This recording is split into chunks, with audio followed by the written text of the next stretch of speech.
constitutional corner, Okay. and we're talking about voter ID law withstands a challenge in Pennsylvania. Okay, when you say withstands a challenge, was it because it was found to be unconstitutional, or was it found to be constitutional by a court? Well, it was attacked, saying it was unconstitutional, and it wasn't completely covered, but they said there's enough here, it's fair enough to go forward. In other words, what the people are saying that you shouldn't have to show a photo ID. A photo ID or any kind of ID. No, you don't have to have a photo ID. You can have let's see. Library card? Yeah, you can have a couple proofs of residence and a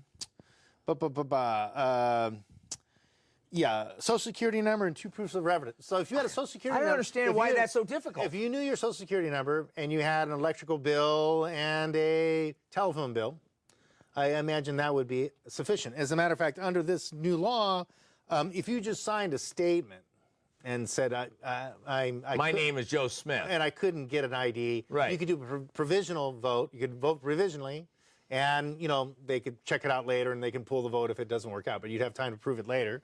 And then also, you get a free voter ID. You can go get a free one. So there's no cost.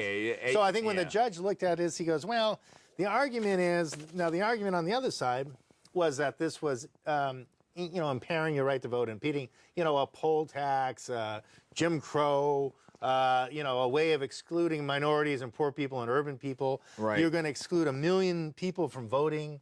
You're going to scare people away from the voting booth. And it's basically it's a way of it's a racist, bigoted thing, taking us back to the times of the poll tax. Yeah, well, I understand though that getting an ID nearly in every state. First of all, it's mandated in most states that you have an ID, and when you get stopped by a police, you're supposed to be able to produce proof of who you are. It's also required to have an ID to buy alcohol, showing you're over 21. It's also required to show that you're over 18 to buy cigarettes. It's also required to get into any federal building. It's also required in many state buildings to get in with a photo ID.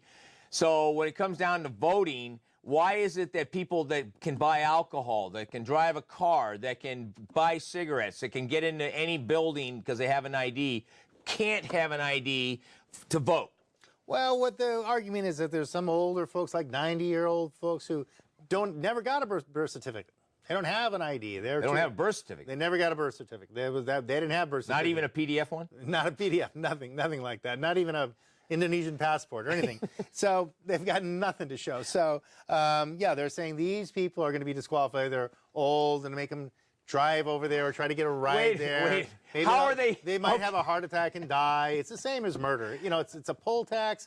It's a murderous, bigoted, racist thing. Yeah, and I understand the main groups in Pennsylvania that are fighting this are the NAACP, the Association for the Homeless, and some people that are yet to be identified, but because they're afraid, so they're called DOEs. Right. I find their lawsuit very intriguing because they're arguing that the voting is such a constitutional right and such a privilege that everyone has the ability to do that they must be able to vote, even if I vote 10 times at every election.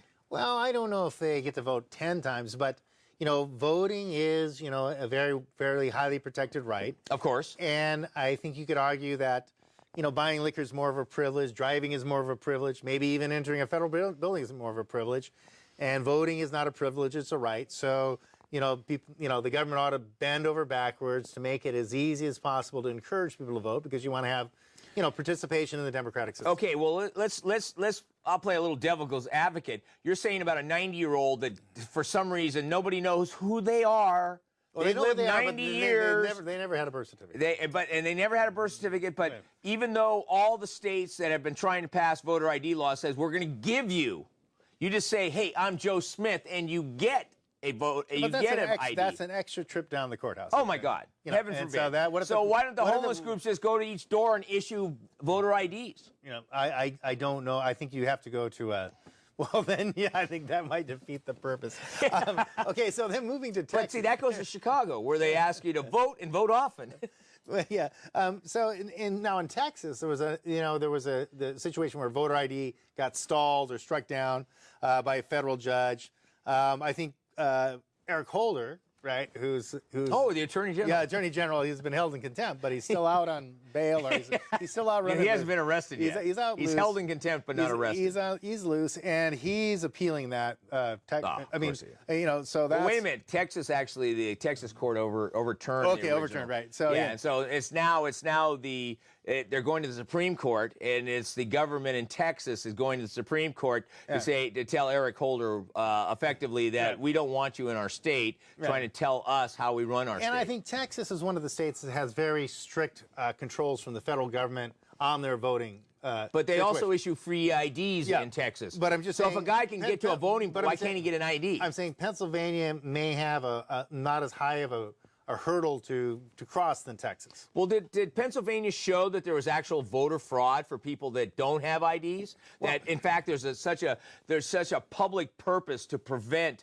people voting more than once, or dead people from voting, that they could show that there's voter fraud going on, and so that's why people should have an ID? What they did show is that there were some pretty big numbers, I think tens of thousands, hundreds of thousands, of something like, people who are no longer there, like students who'd moved out. But who's voting for them? And so, they didn't really show voter fraud, but they showed that there's a lot of people who are registered who are no longer residents. Yeah, but doesn't that invite voter fraud? It didn't necessarily show voter fraud, but they did show that, there's a lot of people who aren't residents who are registered. And so what they want to do is kind of clean the rolls up.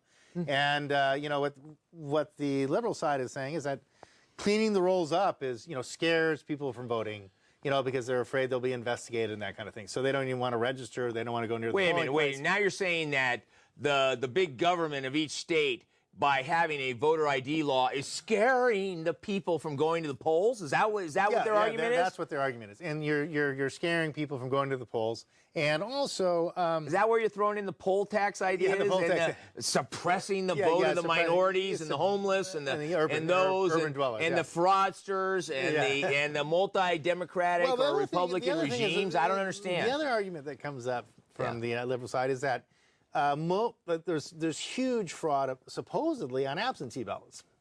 And so if you really wanted to go after fraud, then you should go after that rather than the voter ID.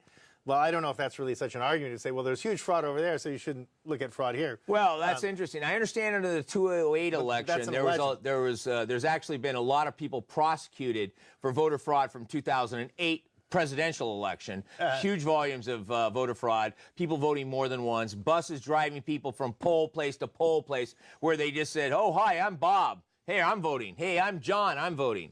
So I like to see how this Pennsylvania is going to play out, because I know that Texas is playing out, Florida is playing out. Florida argued that the rules they were allowing felons to vote, even though they were registered felons. So it's not just the dead. It's not just the people voting more than once. It's felons that have no constitutional rights. And now they're saying that how many other people are supposed to be able to vote? You want people to participate in the democratic process. And another argument is that, you have people have to wait in line, right? It's difficult for them to vote. You're talking about at the voter booths? Yeah, at the polling places, and the things aren't open. The booths aren't, or the poll, they're not open like on Saturday and Sunday. So that's another issue. They're saying it's very difficult for people to vote because they got to wait in line. It's not convenient for them to vote. So that's another thing that they're arguing is suppression. I think what we ought to do then is we ought to wait and see how the cases in Texas and Pennsylvania progress. So why don't we move on to our third topic?